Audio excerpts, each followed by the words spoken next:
Alright people, Max Alden here again. Welcome back to some more Baldur's Gate 3.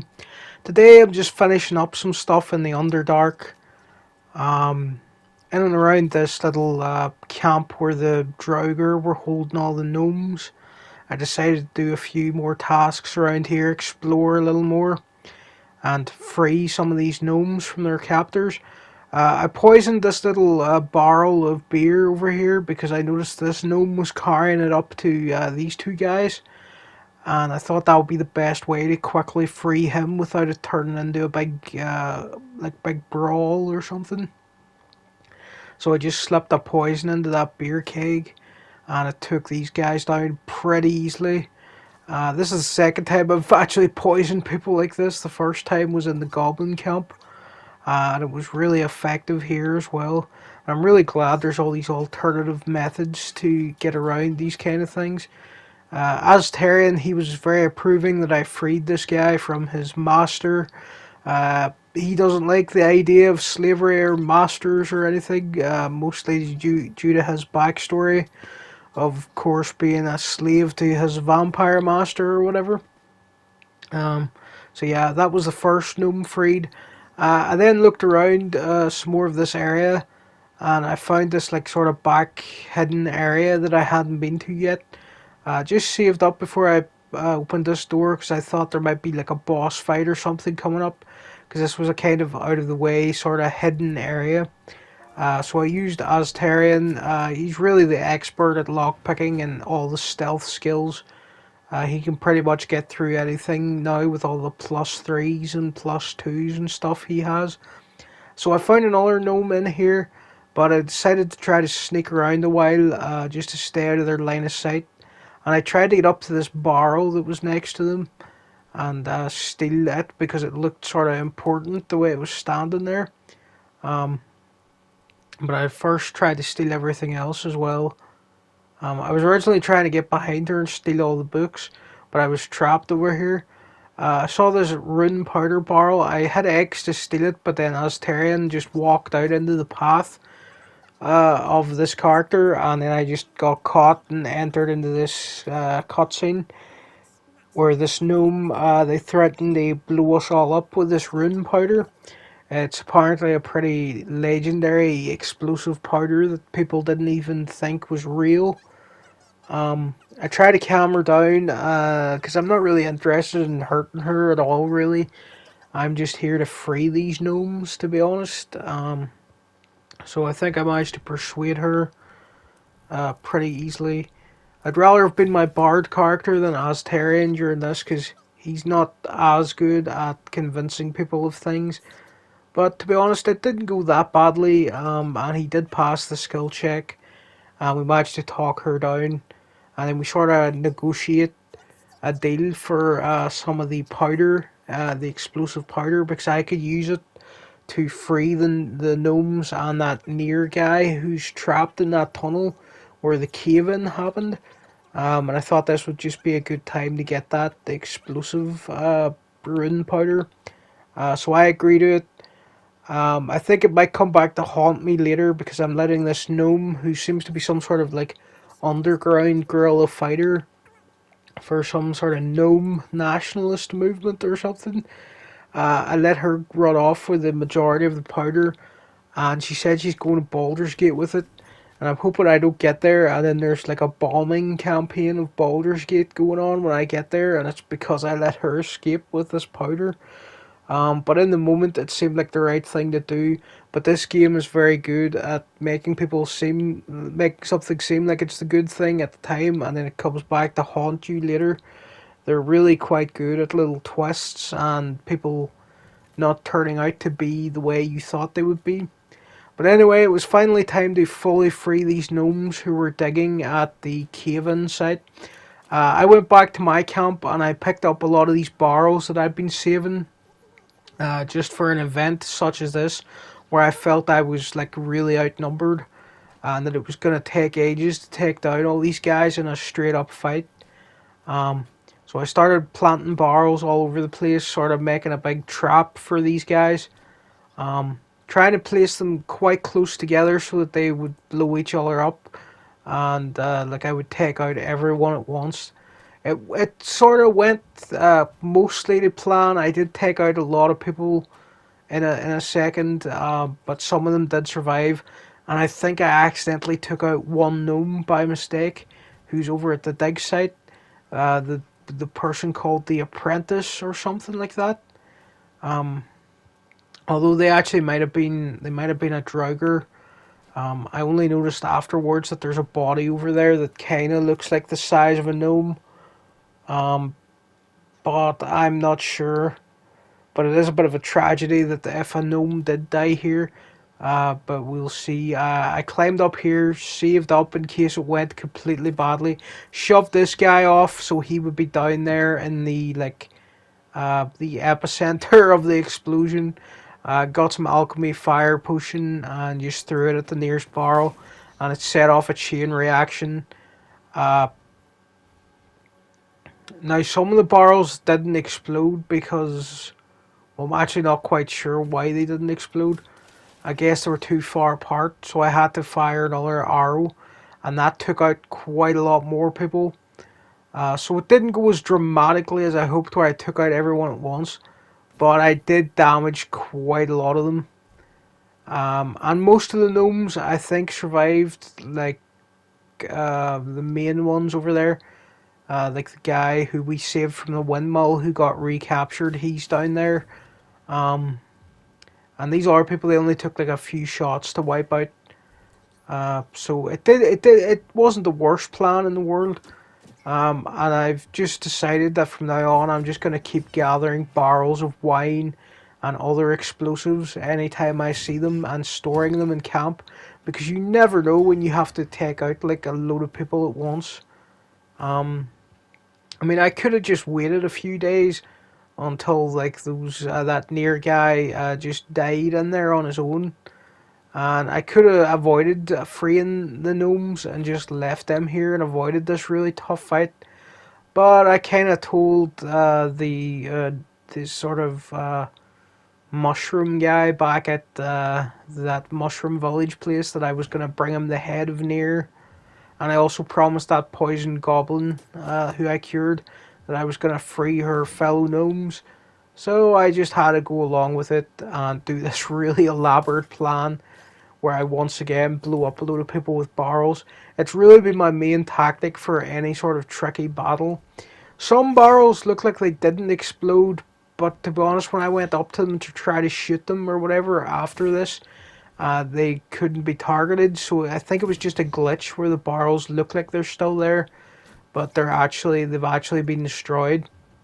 Um, so mainly I just finished off these last few people with arrows, and then I had to wait for this guy to get up a bit closer. He had most of his health left, but everyone else I really just took down with the explosions. So I'll just skip on a bit to the last person I had to take down, because it did take a little while to take down the injured and wounded people. So here's the gnomes that survived. Here's the main guy who I saved from that windmill earlier. Barkus, I think his name is. He's looking for his friend, and he keeps getting captured every time he goes looking for him. He has a bit of a hard time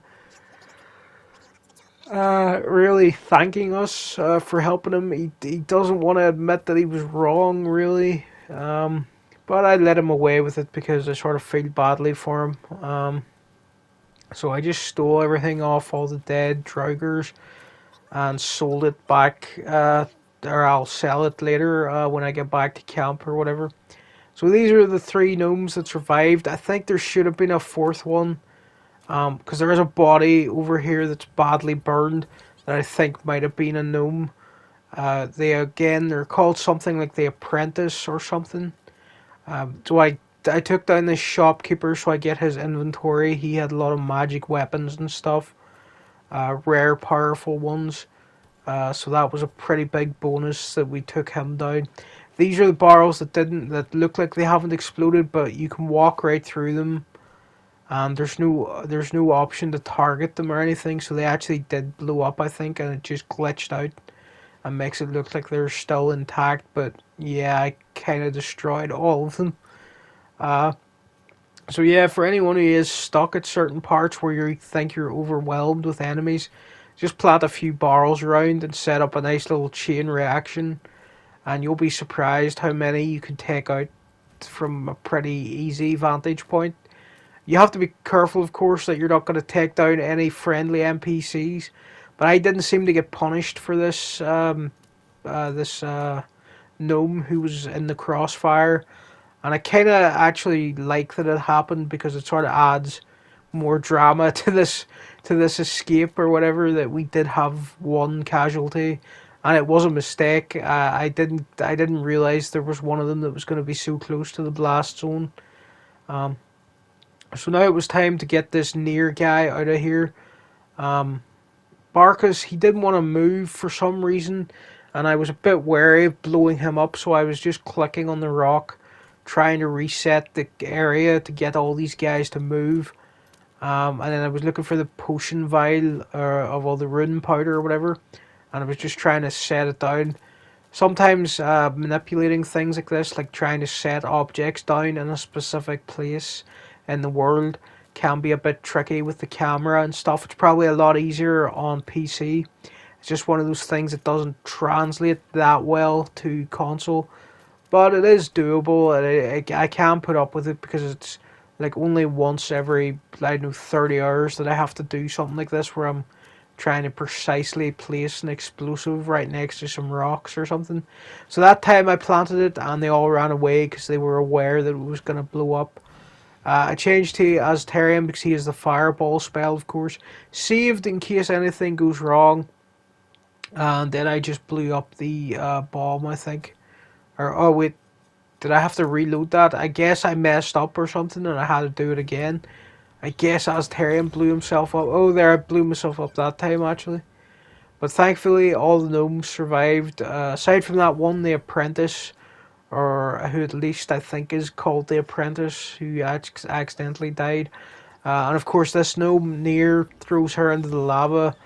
Don't think there's anything you can really do about it. I tried to get to him as quick as possible, and this cutscene just started each time. I think that's actually why I was reloading to see if I could save her, and there actually was just no option. So I just reloaded and blew up the wall again, and decided I would just have to fight him after we have this bit of dialogue or whatever. Um, so yeah, I had some wisdom check here. To plant the thought in his head that the gnome should be free. So I actually could have left this and not got into a confrontation with this guy. Um, I think I could have waited until he was freed and then started attacking him and some other gnomes who had a disagreement with him about being paid on time. They might have backed me up, or Draugr even, who had a disagreement with their payment from this guy. They might have backed me up during a fight and turned on their fellow Draugr, or they might have been able to convince the rest of them to help me attack this guy. But I quite like the way it all played out, where I just took everyone down with barrels.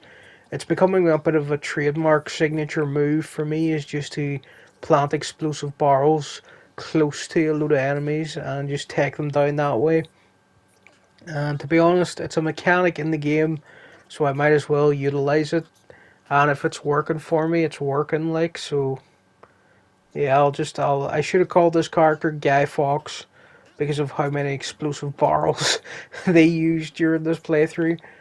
But I might do that in the future. Actually, just make a character called Guy Fawkes and try to set a challenge for myself where I don't kill anybody unless I use explosives and mainly barrels. But because barrels are kind of rare to come by, well, they're not that rare because I obviously had about 15 of them in my party camp. But still, it would be quite hard to do the entire game with just using barrels. It would be an interesting challenge.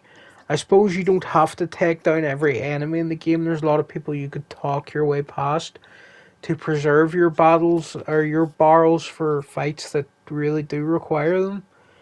But it still might be really tricky to do. So anyway, I was just talking to all the gnomes after we freed them. Uh, this guy, he's again telling me about this conspiracy in Baldur's Gate where the gnomes have some sort of rebellion planned, and Barkus is actually against this plan, and he's talking to us about getting this powder back, and we need to recover it, and then we need to go to the Moonrise Tower to get his friend because his friend is really against this rebellion, and he actually has the plans for more rune powder. He's the one who actually discovered how to make it again because he found a barrel of it down here in this Underforge or whatever it's called, uh, or in the Underdark over by this forge area. He found the rune powder, and the absolute. I think their minions, their cult leaders or whatever, they're trying to torture the information out of him about how to make more rune powder. And Barkus really doesn't want them to get that information, and he's really insistent that we go find his friend. I can't remember what his name actually is. The friend, I think it starts with W. Um, but yeah, I think I convinced Barkus here to go back to the mushroom area and to just hang out there. Uh, and again, this is where he's telling me about the ironclad gnomes, and uh, that they're planning this rebellion or whatever. He's saying it's not about freedom, it's about power for them, and that they can't be trusted. So again, I'm kind of worried that I gave that barrel of powder to that gnome who I let escape earlier. Might have been the wrong decision, and I think there's a good chance it's gonna come back and be a problem for me later when I eventually make it to Baldur's Gate. So again, I just spoke to the rest of the gnomes, made sure they had no other dialogue or hidden quests or anything to finish up. And then I still had this near guy standing over here. He's just sort of hanging around. And I was aware I was going to have to take him down because I promised to bring his head to the mushroom king guy. I forget his name. I tried to investigate this gnome body in here, but Nier was like, no, stay away from that gnome. I don't know why he cares suddenly about gnomes, unless he did something to that body that we're going to notice and blame him for or something.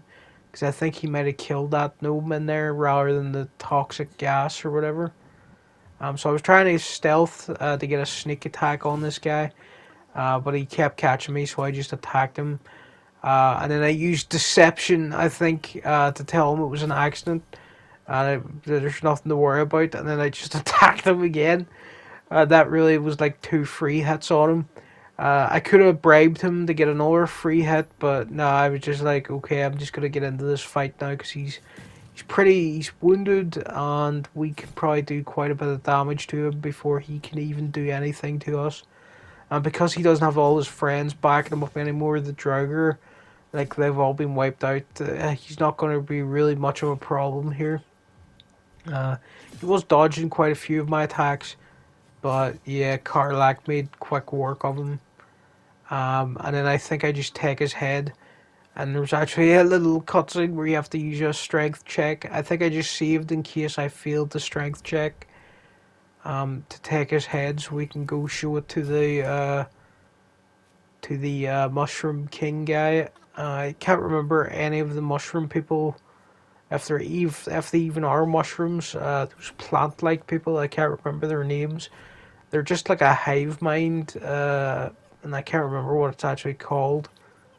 But anyway, I just stole everything from Nier, including this lantern, which was supposed to be a way to get us to the Moonrise Tower, but the land surrounding the tower is all cursed, and the only way through is to have one of these working lanterns, but this one's broke or ran out of magic or something like that.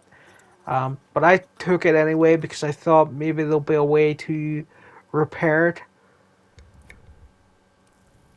and it might be handy to just keep it on us, because you never know when it could come in handy and we actually find some use for it later.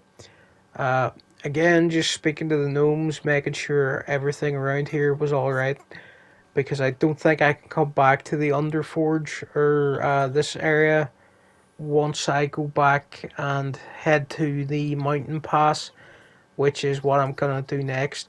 I could go through the Underdark to the Moonrise Tower, but I think Lizelle is gonna be mad if I don't go investigate the Creche thing.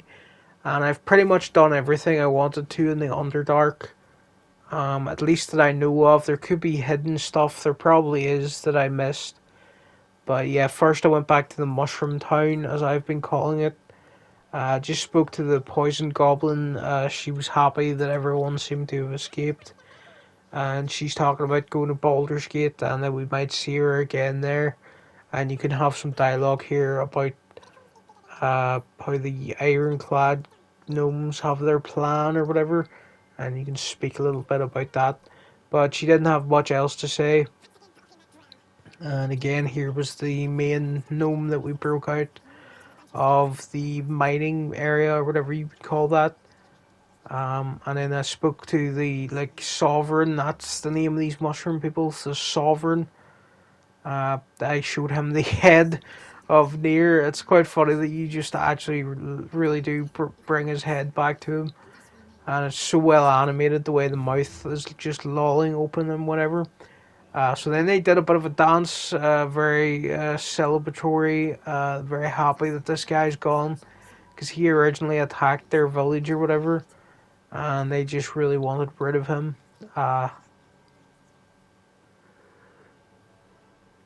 so yeah, I got a necklace or a chain or something with a certain spell on it, to do with hearing the song of the sovereign gnome, or not gnome, mushroom people or whatever. Spoke to this guy again. I was wondering why the Mind Flayer was no longer here, and there is an option to ask him to speak to that guy again. But I didn't go for it. Instead, I just traded some stuff to him quickly. Um, because I picked up so much stuff in the Underdark, like it was unreal the amount of nonsense I was carrying at this point. I just needed to sell some of it and then put the rest in storage. Um, Again, I am a bit of a hoarder in these kinds of games because you never know what you're gonna need, and I just try to have one of everything just in case. But it does get a bit crazy in your inventory. So here's Barkus again. I think when he's in the mushroom camp here, I convinced him to come hang out at my camp, because I was a bit worried about him going off on his own. We kind of convinced him by saying, "Oh, so you're probably going to get captured a third time." He's a bit defiant at first. He's like, "Nah, it's not going to happen."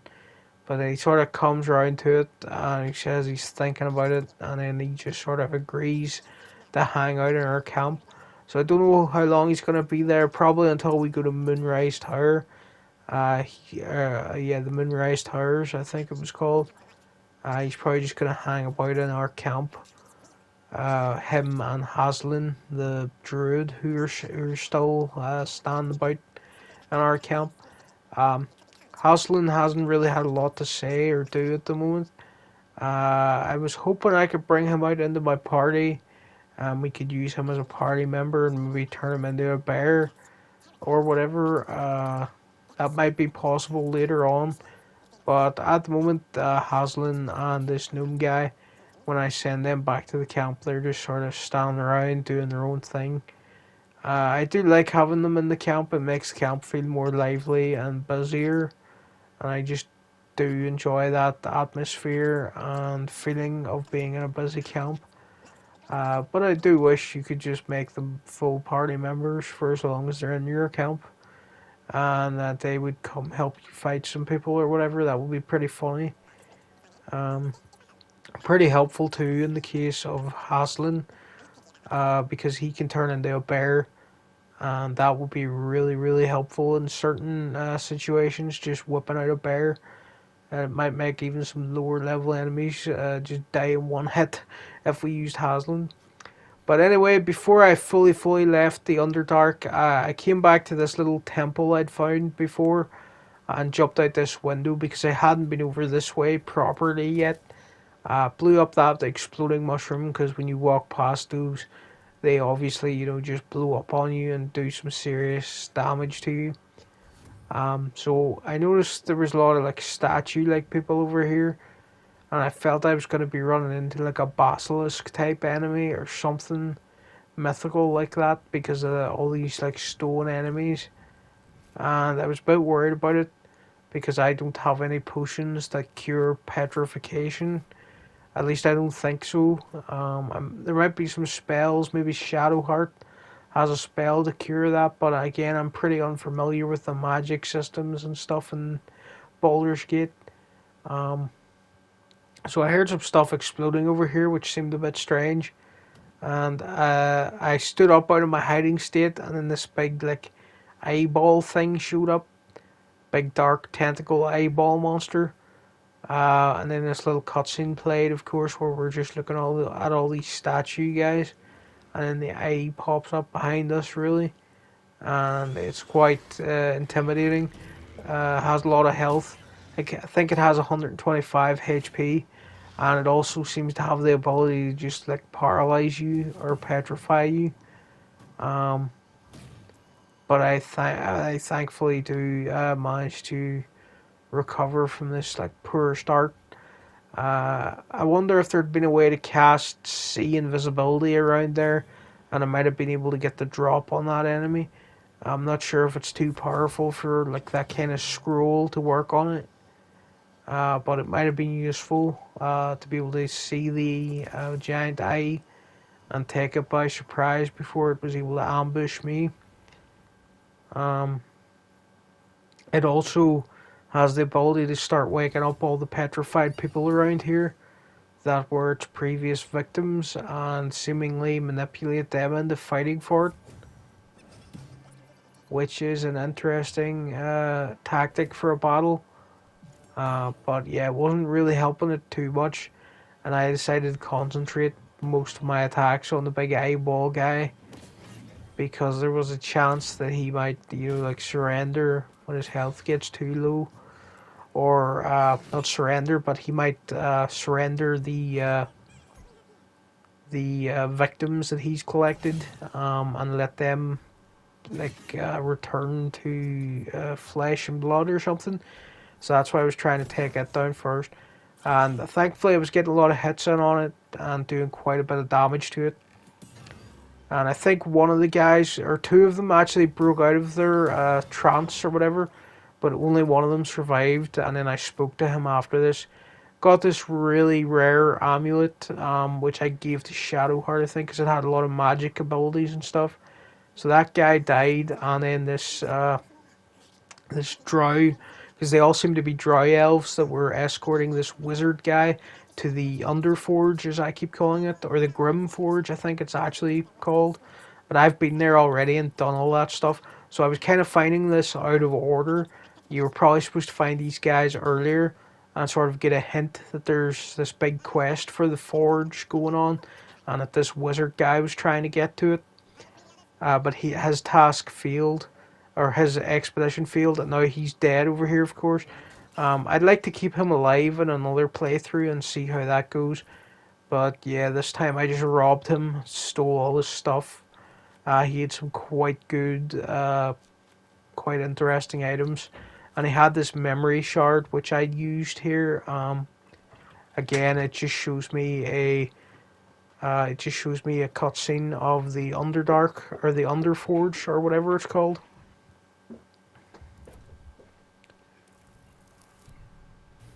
So yeah, I passed this skill check. But I'd already been there, of course, in the other video, and I was kind of finding this out of order. But it is cool that this was here, and I did like fighting that giant eye, and it's just another thing in the Underdark that I wanted to check off, because I was aware I hadn't been to this little corner of it yet, and that I should do something with this NPC or something like that. So yeah, I'm wondering if there's other memory shards in the game or anything like that, but I don't know, we might find them for other wizards or something, they might be carrying them. This guy, he also survived. I didn't realize he was woken up at any point. But I think most of his comrades, they're all still turned to stone. And also, it's pretty funny. But I gave Aztarian one of these drow elf hoods. He found an enchanted one, and I think it helps him with sort of stealth abilities and stuff. So he's wearing this hood now. So I wonder if those drow elves had anything to say about that. But anyway, after that, I left the Underdark and I moved on finally to Act 2. And I just entered the Mountain Pass, which is nice. It's nice to be above ground again. I noticed there was this entrance over here that leads back to the Goblin Camp, so there must be an alternative path to the Mountain Pass. So yeah, this was leading back to the Goblin Camp. I didn't really want to go back there. I was just trying to explore the Mountain Pass a little, just to see what would be around here, and just sort of get ready for the next part of the game. Because I think I am now. As soon as I entered the Mountain Pass, it gave me a little warning about you're advancing your game to the next sort of area, and I think this is Act 2 now. I clicked on this signpost just to sort of see where I was going. Lizelle had a little conversation with me when I first got here about heading to her Githyanki creche or whatever. She's really desperate to get over there and find those people. But I told her we had other things to do first and that I would eventually go find the Githyanki. But I wanted to head over here first just to this quest, which was pass through the mountain pass. And I ran into these guys, these ghouls, and these undead lords, I think they were called.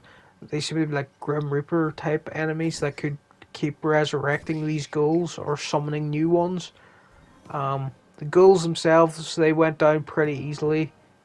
But it was these undead lords or dead lords or whatever you would call them. They were putting up quite a fight. Well, not putting up quite a fight, but they were they kept summoning more ghouls, and I didn't realize yet that the gimmick was that I was supposed to take down the undead lords before fighting the ghouls. Because if you just waste your time on the ghouls, it's just giving the dead lords or whatever an opportunity to just keep summoning more ghouls. But thankfully, this party I have now, after going through the Underdark, they really have got leveled up, and they're pretty powerful with a lot of weapons, a lot of different enchanted items, and they're just doing a lot of damage and stuff. So these guys weren't too bad, and I did eventually wipe out all the undead lords and these ghouls. We were kind of bullying these ghouls at the end, to be honest, because they were just missing all their attacks. And I actually got a trophy from Karlach for doing 5 actions in one turn. That's how overpowered Karlach was at one point. So that was pretty funny. Yeah, Death Shepherds, that's what these guys are called. I've been calling them the Dead Lords for too long. But yeah, Death Shepherds, these guys just kept summoning ghouls. And the ghouls aren't that bad, of course, because you can take them down in about 2 hits if you don't miss your swing. Or you can take them down in 1 hit. Some of them, Karlach just wiped them out in 1 hit, which was pretty funny. But yeah, this was a cool little encounter. And it actually makes me feel like my party has gotten stronger now, and that we have earned the right to move on to Act 2, because we survived this fight pretty comfortably. Got some new armor and some other stuff, and then I moved along. And somewhere on the mountain pass, when I was moving along, we found this wizard guy, and he was like, "Oh yeah, I want to speak to Gale.